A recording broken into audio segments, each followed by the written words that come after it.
That's a kid show.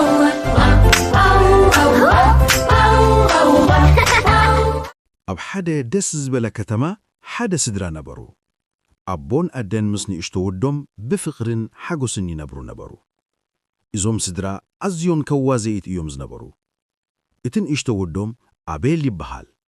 مستوعالي بزعب حدشتي نجارات زجرمون زحاتتن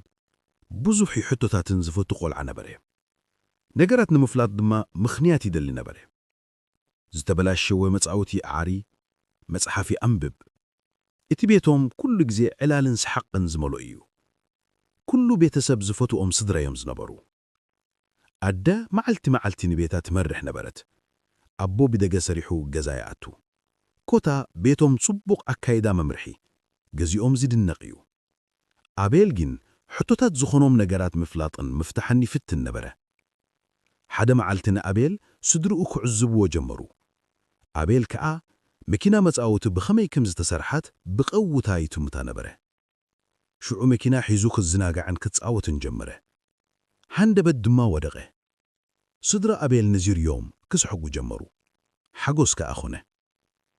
እዚ ነገር ንስድራ ኣቤል ሓጎስን ሰሐቅን ፈጠረሎም ኣቤል ናይ ኣቡኡ ስራሕ ይፈቶ ስለ ዝነበረ ናብ ቤት ኣቡኡ ኣምራሐ ዋላ እኮ ክሕግዞ ተደለየ ናይ ዓበይቲ ስራሕ ስለ ዝኾነ ክሕግዝ ኣይፈቐደሉን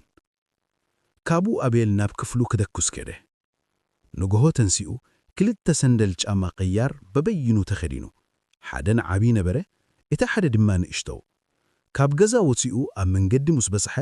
ኣጋጣሚ ንታሕቲ ተጠመተ በበይኑ ሰንደል ሽጉ ቤት ምስ በጽሐ ስድራ ኸይርእይዎ ሰንደሉን ላዕሊ ደረበዮ እዚ ድማ እንደገና ንስድራ ኣቤል ሓጎስን ሰሐቅን ፈጠረሎም ግን ንነገራት ብዘይ ምሕሳብ ይገብሮም ምዃኑ ኣቦን ኣደን እዚ ኩሉ ይርእዮ ነበሩ ንኣቤል ብፍቕርን መዓዳን ክምህርዎ ጀመሩ ስድራ ኣቤል እናሰሐቁ ስሪሖም ኣይረስዑን ኣጠቓቕማ ግዜ ጻወታ ግዜ መግቢ ግዜ ዕረፍቲ ንነገራት ኣስተውዒልካ ምሕሳብ ንስራሕ ብስርዓት ጀሚርካ ምፍጻም ክምህርዎ ጀመሩ እዚ ኩሉ ብሰሐቅ ዝጀመረ ንትምህርቲ ነበረ ኣቦም ኣደና ኣቤል ብሓጎስን ብፍቕርን ይምርዕዎ ነበሩ ኣቤል ድማ እዚ መንገዲ ኣይረሳዑን ኣብ መወዳእታ እዛንታ ንኹሎም ቁልዑ ብሓጎስን ብፍቕርን ምስ ዝነብሩ ምኽሪ ስድራ እውን ንኽቐበልዎ ደስታ ይፈጥረሎም ቁልዑ ብፍቕሪ ስድራ ክዓብዩ ይግብኦም